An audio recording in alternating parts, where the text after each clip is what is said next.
लंबोदर रूपामध्ये खूप सुंदर अशी ही गणपती बाप्पाची मूर्ती बघायला मिळते पाहिजे असतात। तर इकडे आपण बघू शकतो 1 फुटाच्याही मूर्त्या त्यांच्याकडे अवेलेबल आहे। एक अशी खूप सुंदर अशी गणपती बाप्पाची मूर्ती आपण इकडे बघतोय।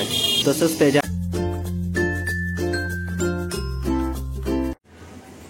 नमस्कार मित्रांनो, तुम्हा सगळ्यांना श्री स्वामी समर्थ गणपती बाप्पा मोरया। आज आपण आलेले डोंबिवली ईस्टला देवबाप्पा कला दर्पण या कार्यशाळेमध्ये। गेल्या वर्षी आपण त्यांची व्हिडिओ बनवली, खूप उत्तम असा तुम्ही प्रतिसाद दिला। त्यांच्याकडे पीओपी तसेच मातीच्याही मूर्त्या मिळतात। 1 फुटापासून ते 5 फुटापर्यंत त्यांच्याकडे गणपती बाप्पांच्या मूर्त्या अवेलेबल आहेत। धोतर वगैरे डायमंड वगैरे कस्टमरच्या रिक्वायरमेंटनुसार तुम्हाला करून मिळतीलच। ॲड्रेस वगैरे मी तुम्हाला डिस्क्रिप्शन बॉक्सला डिस्प्लेमध्ये देणारच आहे। आपल्या चॅनलवर तुम्ही नवीन असाल तर एक लाईक नक्कीच करा आणि व्हिडिओ शेवटपर्यंत नक्कीच बघा। आणि हो, कमेंट बॉक्समध्ये गणपती बाप्पा मोरया लिहायला विसरू नका। तर चला व्हिडिओला सुरुवात करूया। तर मित्रांनो, डोंबिवली स्टेशन ईस्टला जर तुम्ही उतरलात ना तर तिकीट काउंटरच्या इकडे यायचं आहे। तिकडे तुम्हाला शेअरिंग रिक्षा ऑटो रिक्षाचा स्टँड दिसेल, त्याच्याबरोबर समोरच तुम्हाला पोलीस चौकी दिसेल। पोलीस चौकीच्या इथून तुम्हाला 2 मिनिट अंतरावरती इकडे समोरच आपण बघतोय देवबाप्पा कला दर्पण। श्री गणेशाच्या सर्व प्रकारच्या सात्विक मूर्त्या मिळतील।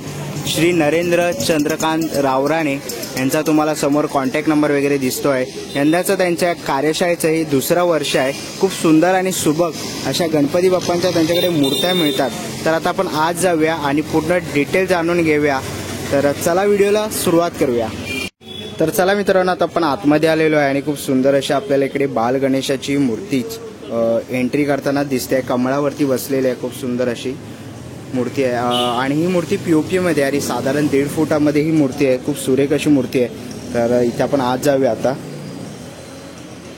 तर चला मित्रांनो, आता आपण आतमध्ये आलेलो आहे कार्यशाळेच्या आणि इथे आपल्याला बघतोय आपण खूप सुंदर अशा गणपतीच्या आपण इथे मूर्त्या बघतोय। बाळ रूपामध्ये खूप सुंदर अशी गणपतीची मूर्ती बघतोय। तसंच बाजूलाही आपल्याला लंबोदर रूपामध्ये खूप सुंदर अशी ही गणपती बाप्पाची मूर्ती बघायला मिळते आहे। सुंदर असं तुम्ही वर बघू शकता दागिन्यांचा सोनपट्टा आहे। कानामध्येही खूप सुंदर अशी दागिन्यांचं वर्क केलेलं आहे। ही एक सुंदर अशी मूर्ती आपल्याला इकडे बघायला मिळते आहे। पुढे आपल्याला देता घेता रूपामध्ये एक सुंदर गणपती बाप्पाची मूर्ती बघायला मिळते आहे। मूर्तिकार विशालदादा शिंदे यांची सेम आपल्याला डिट्टो कॉपी मूर्ती इथे बघायला मिळते आहे। तुम्ही बघू शकतात की आशीर्वादाचा हात आहे, पाठीमागे शस्त्रांचे 2 हात आहे। खूप सुंदर अशी ही पारंपरिक बैठक आहे गणपतीची। आणि तुम्ही कपाळावरचं नाम बघू शकता, डोळ्याचे आखणे वगैरे बघू शकता, बॉडी कलर आहे। खूप सुंदर असं ही कलाकुसरी कलाकाराने केलेली आहे मूर्तीवर। ही सुंदर अशी मूर्ती आपल्याला इथे बघायला मिळते आहे। इथे आपण पुढे आलो तर इकडे काही आपले जे भाविक असतात त्यांना 1 फुटाच्या मूर्त्या पाहिजे असतात। तर इकडे आपण बघू शकतो 1 फुटाच्याही मूर्त्या त्यांच्याकडे अवेलेबल आहे। 1 फुटापासून ते जवळजवळ 5 ते 6 फुटापर्यंत त्यांच्याकडे गणपती बाप्पांच्या खूप सुंदर अशा मूर्त्या आपल्याला इथे बघायला मिळतात। पाठीमागेही तुम्ही बघू शकतात नवीन पॅटर्नमध्ये काही गणपती बाप्पांच्या त्यांच्याकडे मूर्त्या आलेल्या आहेत। तुम्ही बघू शकतात समोरच आपण इकडे बघतोय सुंदर अशी गणेश गल्लीच्या गणपतीची जी पूजा मूर्ती असते ना, तशीच एक प्रतिरूप आपल्याला इकडे गणपतीची मूर्ती बघायला मिळते आहे। खूप सुंदर अशी ती आपण समोर बघतो आहे। खूप सुंदर अशी आपल्याला टिटवाळा रूपामध्ये खूप सुंदर गणपती बाप्पाची मूर्ती बघायला मिळते आहे। आणि सुंदर असं आपण समोर फेस बघू शकतो, डोळ्याची आखणी, दागिन्यांचा कलर, बॉडी कलर वगैरे खूप सुंदर आहे। ही एक सुंदर अशी मूर्ती आपल्याला जवळ 2 फुटामध्ये बघायला मिळते आहे। तसंच बाजूला आपण बघितलं तर आपल्याला श्री स्वामी समर्थांच्या रूपामध्ये गणपती बाप्पाची एक सुंदर अशी मूर्ती बघायला मिळते आहे। सध्या ती मूर्ती बुक आहे, पण बाकीच्या ज्या मूर्त्या आहेत त्या आपल्याला खूप सुंदर अशा इथे बघायला मिळतात आहेत। बाल गणेशाच्या रूपामध्येही ते गणपती बाप्पा विराजमान आहेत, खूप सुंदर असे। समोरच आपल्याला खूप सुंदर अशी सिंहासनावर विराजमान झालेली गणपती बाप्पाची मूर्ती दिसते आहे। साधारण 2 फुटाची मूर्ती आहे पीओपी मध्ये। तुम्ही कपाळावरचं नाम बघू शकतात, खूप सुंदर असं आहे। आणि दागिन्यांचं वर्क बघू शकतात। विशेष करून तुम्ही या कार्यशाळेमध्ये आलात ना तर तुम्हाला इकडे दागिने डायमंड वर्क केलेले गणपती खूप कमी दिसतील। खूप सिंपल आणि साध्या पद्धतीमध्ये जे नॅचरल लुक असतं ना गणपतीचं तेही तुम्हाला इथे बघायला मिळेल। तर समोरच आपण बघतोय आपल्याला शिवरेकर पॅटर्न 2 फुटामध्ये बघायला मिळतो आहे। पीओपी मूर्ती आहे, खूप सुंदर असा फेटा नेसवलेला आहे आपण इथे बघतोय। डोळ्याची आखणी, खूप सुंदर अशी बॉडीचा कलर आणि खूप साध्या पद्धतीत पारंपरिक बैठक आहे तिची। देता घेता आपल्याला गणपतीचं हे रूप बघायला मिळतं आहे। पाठी 2 शस्त्राचे हात आपण बघतो आहे। तर ही मूर्ती जर तुम्हाला पाहिजे असेल तर नक्कीच तुम्ही बुक करू शकता। आपल्याला ह्या शाळेमध्ये अजून एक सुंदर अशी मूर्ती आवडलेली आहे, मला तर स्पेशल आवडलेली आहे आणि तिचं रूप बघू शकतात। खूप सुंदर अशी रूप आहे। नाम पण कपाळावर कोरलं आहे ना, ते एक विशेष आहे, तुम्ही बघू शकता। डोळ्याचे आखणे वगैरे बघू शकतात, मुकुट, कलर, सुंदर अशी ही मूर्ती कोचवर बसलेली। बाजूला 2 लोड आहेत, देता घेता आशीर्वादाचा हात आणि पाठ्या पण शस्त्राचे 2 हात बघतो या मूर्तीला। ही एक सुंदर अशी मूर्ती आपल्याला इथे बघायला मिळते आहे। समोरच आपल्याला शिवशंकराच्या रूपामध्ये इकडे पीओपीच्या ह्याच्यामध्ये पीओपीमध्ये आपल्याला ही गणपती बाप्पाची मूर्ती बघायला मिळते आहे। खूप सुंदर अशी गणपती बाप्पाची मूर्ती आहे। पाठी आपण आशीर्वादाचा हात, एका हातात डमरू आणि तपाला बसलेली अशी खूप सुंदर अशी गणपती बाप्पाची मूर्ती आपण इकडे बघतोय। तसंच त्याच्या बाजूला आपल्याला इकडे सुंदर अशी प्रभावळ, मोराची प्रभावळ असलेली ही गणपतीची सुंदर अशी मूर्ती बघतोय। ही मूर्ती आपल्याला पीओपीमध्ये आहे आणि साधारण या मूर्तीची हाईट 1.5 फूट ही हाईट आहे या मूर्तीची, सुंदर अशी आहे। तर समोरच आपण बघतोय तांबडी जोगेश्वरी सदाशिव पेठ पुणे यांची प्रतिकृती आपल्याला गणपती बाप्पांची मूर्ती बघायला मिळते आहे। पीओपीमध्ये असून साधारण 2 फुटाची ही मूर्ती आहे। आपण बघू शकतो तिचं नाम, डोळ्याचे आखणे बघू शकतो, खूप विशेष करून लक्ष दिलेलं आहे मूर्तीकडे। तसंच आपण दागिन्यांचा पूर्ण साज बघू शकतो, खूप सुंदर असा साज आहे। तर कोणाला यंदा पुणे तांबडे जोगेश्वरी इकडची ही प्रतिकृती मंडळाची बसवायची असेल तर नक्कीच तुम्ही देवबाप्पा कला दर्पण या कार्यशाळेला भेट देऊ शकतात। आणि समोरच आपल्याला खूप सुंदर अशी बैठक घातलेली रिलॅक्स पोजमध्ये, पाठीमागे आपण बघू शकतो आशीर्वादाचा हात, एक शस्त्राचा हात आहे। खूप सुंदर अशी ही मूर्ती आहे आणि कलर कॉम्बिनेशन तुम्ही बघू शकतात, लोड आहे हाताखाली सुंदर असा गणपतीचा। समोरच आपल्याला बाल गणेशाच्या रूपामध्ये मूर्तिकार विशालदादा शिंदे यांची आपण एक मॉडेल बघतो आहे आणि काहीतरी नवीन म्हणून या गणपतीचं आपण पाय बघतोय तो सोन्याचा केलेला आहे, सोनेरी कलर देऊन, म्हणजे लालबागच्या राजाची आठवण झाली पाहिजे। काही भक्तांची आपल्या लालबागच्या राजावर खूप श्रद्धा असते, तर तुम्ही बघू शकता खूप सुंदर अशी ही मूर्ती आपल्याला इथे बघायला मिळते। पाठीमागे आपण बघू शकतो 2 लोड दिलेले आहेत, आशीर्वादाचा हात आणि देता घेता हातही आहे, एक हात शस्त्राचा आहे। खूप सुंदर अशी ही मूर्ती आपल्याला इथे बघायला मिळते आहे।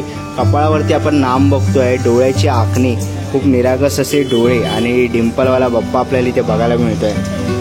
तर मित्रांनो समोरच आपल्याला दिसते प्रभावळ विठ्ठलाची प्रभावळ दिसते। काही दिवसांवरती आषाढी येते आहे आणि आपण बघतोय खूप सुंदर अशी गणपती बाप्पाची मूर्ती बसलेली आहे आणि पाठी विठ्ठलाची आपल्याला इथे प्रभावळ बघायला मिळते, खूप सुंदर अशी।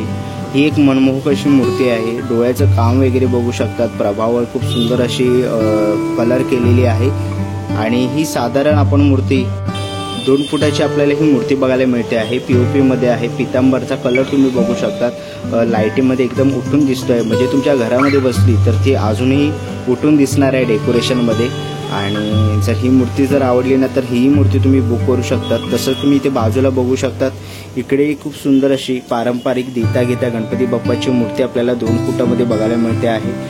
पिवळा पितांबर घातलेली, कोचवर बसलेली, खूप सुंदर सुरेख डोळे तुम्ही बघू शकता, एकदम निरागस असे गणपती बाप्पाचे डोळे, कपाळावरती चंद्रकोर आणि नाम खूप सुंदर असं कोरलेलं आहे।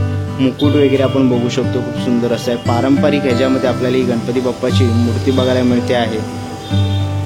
इथे आपण बघतोय खूप सुरेख अशी आपल्याला बाल गणेशाच्या रूपामध्ये गणपतीची मूर्ती बघायला मिळते आहे आणि कस्टमरच्या डिमांडनुसार तुम्हाला फेटाई वगैरे बांधून मिळेल। तर तुम्ही इकडनं मूर्ती बुक केलात आणि जर तुम्हाला फेटा, दागिने, डायमंड वर्क वगैरे पाहिजे असतील तर तेही करून मिळतील। तुम्ही इकडे बघू शकता, एका कस्टमरची डिमांड होती डायमंडवरची, तर तीही त्यांनी पूर्ण केलेली आहे।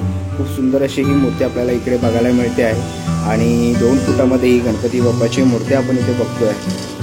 तर मित्रांनो इथे आपल्याला बघायला मिळतं आहे 1 फुटामध्ये आपल्याला बरेच ऑप्शन्स शाडू मातीमध्ये बघायला मिळतात आहेत। काही भाविकांच्या घरामध्ये 1 फुटाची मूर्ती पाहिजे असते, तर आपण इकडे बघतो आहे पारंपरिक पद्धतीमध्ये आपल्याला 1 फुटामध्ये खूप सारी गणपतीचे ऑप्शन बघायला मिळतात आहे। वेगवेगळ्या रूपामध्ये आपण इकडे गणपती बाप्पांची मूर्त्या बघतोय, शाडू मातीमध्ये तुम्हाला 1 फूट गणपती पाहिजे असेल तर नक्कीच तुम्ही देवबाप्पा कलादर्पण डोंबिवली ईस्ट या कार्यशाळेला व्हिजिट करू शकतात. खूप सुंदर आणि सुबक अशा आपल्याला गणपतीच्या मूर्त्या इथे बघायला मिळतात आहेत. तुम्ही इकडे बघू शकतात ही एक सुंदर सुबक अशी मूर्ती आहे. देता घेता गणपती बाप्पा मोदक घेऊन बसलेला आहे. बाल गणेशाच्या रूपामध्ये इथे आपल्याला गणपतीची मूर्ती बघायला मिळते आहे. तसंच आपण या लाईनीत बघू शकतो सगळे आपल्याला बाल गणेशाच्या रूपामध्ये गणपतीच्या मूर्त्या बघायला मिळतात. हा एक सुंदर अशी मूर्ती आहे. जास्वंदामध्ये बसलेली आपल्याला देता घेता स्वरूपामध्ये, पाठी 2 हात शस्त्राचे आहेत आणि सुंदर अशी ही मूर्ती आपण बघू शकतो बाल गणेशाच्या रूपामध्ये. देवबाप्पा कलादर्पण या कार्यशाळेमध्ये उपलब्ध आहे. तर समोरच आपण बघतोय मित्रांनो 2 फुटामध्ये आपल्याला गणपती बाप्पाची POP मध्ये हत्तीवरती बसलेली गजारूढ आपल्याला मूर्ती बघायला मिळते आहे सुंदर अशी. जर तुम्हाला पाहिजे असेल तर ती पण बुकिंगसाठी उपलब्ध आहे.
तर देवबाप्पा कला दर्पणचे ओनर नरेंद्र आहेत आपल्याबरोबर.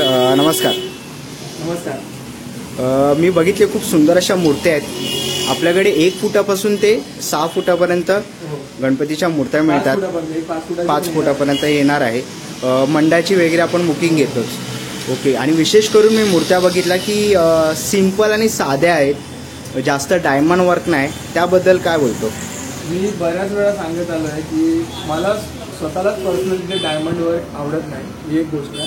दुसरी गोष्ट म्हणजे की देवबाप्पा कला दर्पणमध्ये ज्या मूर्त्या आल्या आहेत आणि जे लोक येतात त्यांना ते डायमंड वर्क नाही आवडत. आणि ज्या मूर्त्या आल्यात त्यांच्यावर जर तुम्ही डायमंड वर्क करायला गेलात ना तर त्याची ओरिजिनॅलिटी जी आहे, म्हणजे जो कलाकार आपला जीव ओतून त्या मूर्त्यांमध्ये जीव आणतो त्याच्या मग त्या कलेला काय अर्थ आहे. म्हणून ते डायमंड वर्क वगैरे न केलेलं बरं. आणि डायमंड वर्क अगदी कोणाला करायचं असेल तर करून घेतो, पण मला ते पर्सनली आवडत नाही म्हणून मी ते कुठच्या मूर्त्यांवर करत नाही. ओके. आणि मी बघतोय की खूप सुंदर अशा आपण मूर्त्या बघतोय, जास्त करून विशालदादा पॅटर्न आपल्याकडे खूप ह्या वर्षी आहेत. गेल्या वर्षी खूप उत्तम असा प्रतिसाद आपल्याला सगळ्या ग्राहकांनी दिलेलाच आहे. आणि ह्या वर्षी आपण माती वगैरे पण ठेवलेलं आहे. तर त्याबद्दल काय बोलशील की प्रशासनाने खूप लेट आपल्याला ऑर्डर दिली, त्याबद्दल काय बोलशील? मी यावर सांगेन की मातीच्या मूर्त्या करायच्या आणि पीओपी कॅन्सल करायचं तुमचं सगळ्यांचं मत ऍक्सेप्टेड आहे. तुम्हाला प्रशासनाला एक नम्र विनंती आहे की हे सगळं जर तुम्हाला करायचं असेलच तर तुम्ही 1 वर्ष अगोदरच सूचना द्या. त्याप्रमाणे मग जे प्रोडक्शन घेणारे आहेत त्यांचं नुकसान नाही होणार आणि जेणेकरून आपले सामान्य जो मिडल क्लास फॅमिलीतले लोक आहेत त्यांचं पण कन्फ्युजन नाही होणार की काय घ्यायचं, माती घ्यायची का पीओपी घ्यायची. पीओपी वजनाने हलके असतात, माती जड असतात, डेलिकेटेड असतात, सांभाळायला लागतात. त्या सगळ्या गोष्टीचा अंदाज घेऊन तुम्ही जो निर्णय घ्याल तो 1 वर्ष अगोदर द्या, जेणेकरून लोक त्यासाठी मनाने तयार होतात. ओके. आणि जे सबस्क्रायबर असतील आपले डोंबोली वगैरेचे आणि त्यांना ऑर्डर वगैरे करायची असेल तर आपण कसं ऑर्डर करणार आहे? ऑनलाईन ऑर्डर सुद्धा घेऊ शकतो, घेतात. आणि बऱ्याच आपल्या ऑनलाईन ऑर्डर सुद्धा आहेत, व्हिडिओवरून सुद्धा ऑर्डर्स आलेले आहेत. आणि इथे येऊन काही लोकांना प्रत्यक्ष बघायचं असतं, इथे येऊन सुद्धा ऑर्डर्स घेतात. गेल्या वर्षी आपल्याला केरळला मूर्ती गेलेली, नाशिकला गेलेली, मुरबाडला गेलेली, त्याच्यानंतर कांजूरमार्ग, बोरिवली, बऱ्याच ठिकाणी ऑल ओव्हर मुंबईत फिरलेल्या आहेत, मुंबईच्या बाहेर सुद्धा गेलेल्या आहेत. ओके. आणि आपल्या कार्यशाळेचा टायमिंग काय? सकाळी 10 वाजता ओपन होतं, 10-10:30. रात्री 10-10:30 पर्यंत असतं. फक्त मधल्या एक दुपारच्या वेळेत मी जेवायला जातो तेव्हा बंद करतो. ओके. तर तुम्ही कॉन्टॅक्ट करू शकता नरेंद्रला. नक्कीच ह्याच्यामध्ये कोणत्याही मूर्ती आवडल्या तर नक्कीच कॉन्टॅक्ट करून स्क्रीनशॉट करून तुम्ही त्याला कॉन्टॅक्ट करू शकतात. तर आणि नरेंद्रचाही चॅनल आहे मराठा लाईफ म्हणून, तर यूट्यूब चॅनलला जाऊन सबस्क्राईब करा आणि नक्कीच बघा. तिकडे खूप सुंदर असे कॉन्टेंट असतात, तिकडे खूप सुरेख अशा तो व्हिडिओ टाकतो. ओके. थँक्यू. चला मित्रांनो, आता निघायची वेळ झालेली आहे. आशा करतो ही व्हिडिओ तुम्हाला आवडली असेल. ही व्हिडिओ तुम्हाला कशी वाटली मला कमेंट बॉक्समध्ये नक्की सांगा. व्हिडिओ इतकं बघितलं असेल तर लाईक आणि सबस्क्राईब करायला विसरू नका. आणि आपल्या मित्रमैत्रिणींसोबत व्हिडिओ नक्कीच शेअर करा. मी तुम्हाला भेटीन पुन्हा एका अशा नवीन व्हिडिओमध्ये. तोपर्यंत बाय बाय, टेक केअर.